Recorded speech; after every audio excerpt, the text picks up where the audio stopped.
Bonjour les amis, j'espère que vous allez bien. Mon nom c'est Mireille Villeneuve et puis bien j'aimerais vous raconter une de mes histoires que j'ai écrites. Mon métier c'est d'inventer des histoires et de les écrire. Est-ce que tu sais comment on appelle ce métier-là? On dit que je suis une auteure. Il y en a qui disent aussi une autrice ou une écrivaine. J'ai même entendu des gens parler d'une autruche. Mais une autruche, ça pond des œufs et moi, je ponds des histoires. Alors, c'est pas tout à fait pareil.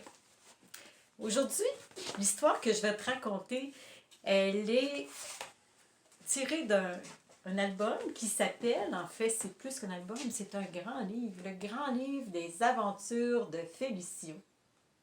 C'est un livre où il y a 4 aventures de Félicio.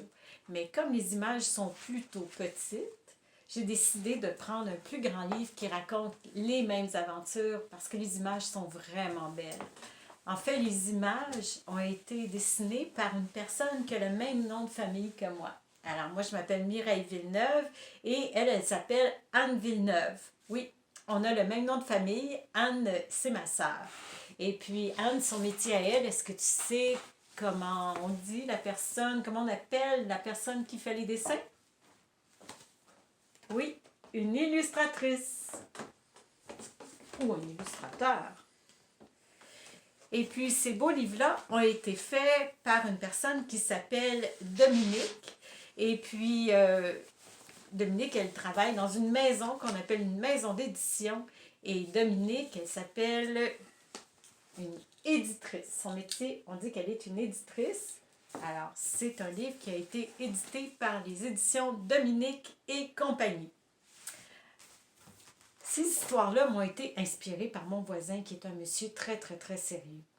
Alors, j'ai voulu écrire l'histoire d'un monsieur très, très, très sérieux comme mon voisin qui devient un clown à la fin de l'histoire grâce à son garçon. Son garçon, Félicio, c'est un petit garçon qui a beaucoup, beaucoup, beaucoup d'idées. Il ressemble à ça. Et puis Félicio, ben, il va essayer d'inventer toutes sortes de choses pour faire rire son père. C'est un cadeau qu'il aimerait lui offrir pour sa fête. Il aimerait ça le faire rire. Et puis à la fin de l'histoire, ben, je pense qu'il va réussir parce que le papa, il devient un clown. Alors tu vois, au début de l'histoire, de la première histoire qui s'appelle L'incroyable invention de Félicio, Monsieur Barthélemy, le papa de Félicio, il ressemble à ça. Mais à la fin de cette première histoire-là, l'incroyable invention de Félicio, le papa, grâce aux inventions de Félicio, il n'est plus jamais, jamais, jamais sérieux. Et même que maintenant, pour aller travailler, au lieu de mettre son bel habit, il se dessine un grand sourire de clown. Il devient le clown Rigoletto qui chante sous l'eau. Figaro, Figaro, Figaro. Mais l'histoire que je vais te raconter, ce n'est pas celle-là. C'est Félicio et le clown amoureux. Tu vas voir que ma soeur est un peu coquine parce que dans les dessins, des fois, elle rajoute des choses ou elle change certaines choses aussi. Mais tu vas voir que dans cette histoire-là, elle s'est même permis de rajouter un personnage. Et j'aimerais ça que tu essaies de trouver quel est ce personnage-là que ma soeur a ajouté. Et même que tu me le dessines et que tu me l'envoies si tu l'as découvert. Alors, je dédie cette histoire à mon amie Fanny qui commence à lire.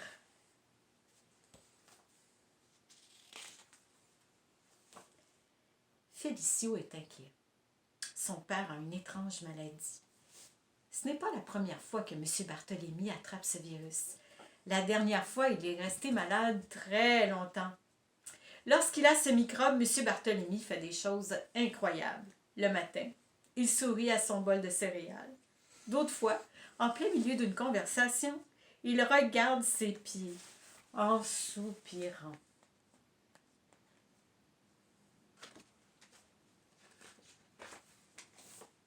Cette fois-ci, M. Barthélemy semble très atteint par la maladie. Il n'a jamais été aussi bizarre. Avant d'aller travailler, il effeuille des marguerites en disant une formule magique. Elle m'aime. un peu, beaucoup, passionnément, à la folie? Pas du tout. Puis, il cogne à la porte de sa voisine. La belle Sophia reçoit un immense bouquet de fleurs qui l'arrose de la tête aux pieds. Oui, Félicio en est certain, son père a attrapé l'amour. Pour un clown, c'est une terrible maladie. Qui peut le prendre au sérieux?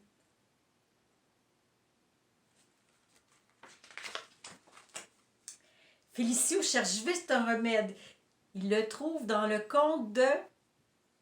Petite pause, il faut que je t'explique. Félicio, il a un grand livre de contes. Et ce grand livre-là est rempli d'histoires que tu connais sûrement. Alors, en voici quelques-unes.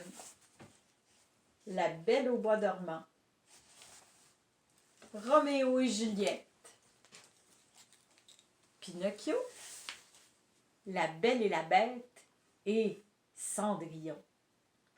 Alors, tu vas voir que Félicio va prendre plein d'idées dans ces contes-là.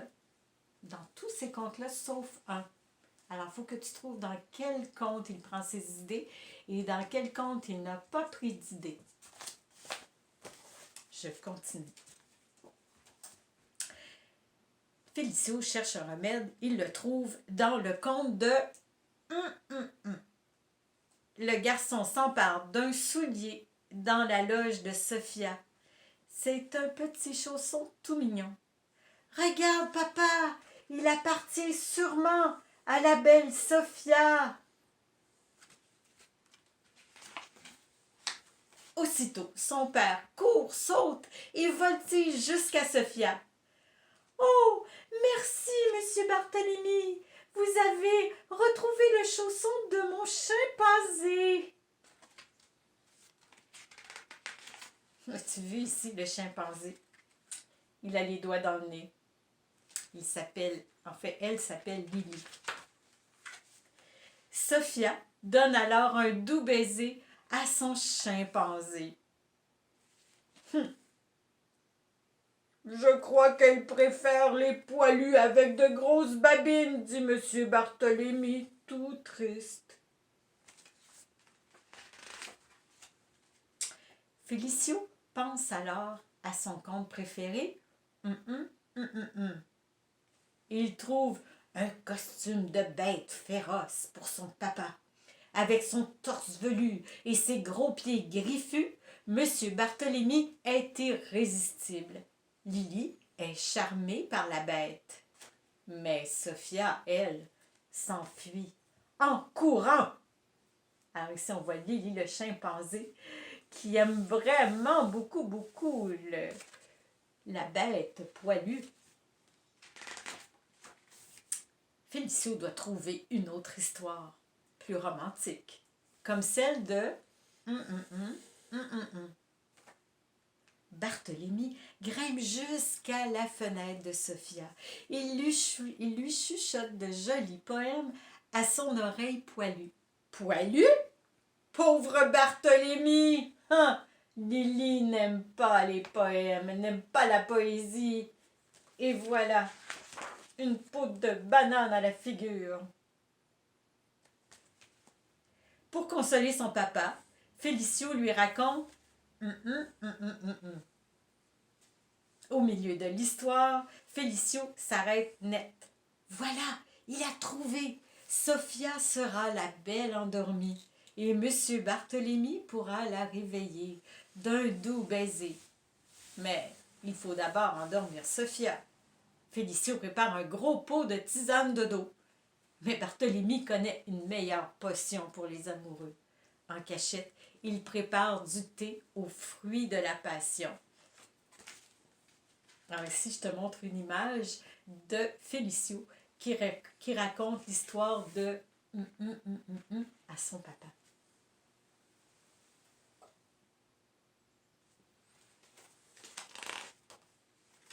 Ce soir-là, Félicio, Lily et les deux amoureux prennent le thé. C'est M. Barthélemy qui fait le service. Dans la tasse de Sophia et dans la sienne, il verse du thé aux fruits de la passion.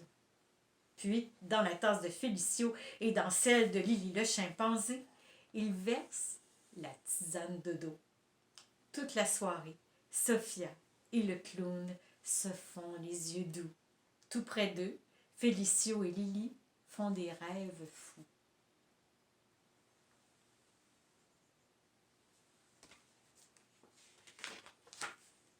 Le lendemain, M. Barthélemy a vraiment la tête dans les nuages. Pendant le spectacle, ses grands pieds de clown se prennent dans un long fil de fer. C'est la catastrophe. Félicio n'ose pas regarder. Lorsque le garçon ouvre les yeux, il est bien étonné. Sophia plonge, dégringole et tombe jusque dans les bras de Monsieur Barthélemy. La belle funambule est très émue. Elle bafouille. Vous êtes le meilleur clown, je veux dire, acrobate que je connaisse. Voulez-vous devenir mon partenaire et aussi mon petit ami? Oui, je le veux, répond M. Barthélemy avec son plus grand sourire de clown. Au même moment, Félicio reçoit dans ses bras Lily, le chimpanzé, qui lui donne un gros bisou tout mouillé. Fin de l'histoire. Et maintenant, à ton tour de me dessiner le personnage que Anne la coquine a mis dans presque toutes les pages de cette histoire. Et aussi, est-ce que tu vas trouver lequel de ces contes n'a pas inspiré Félicio pour aider son papa? À bientôt!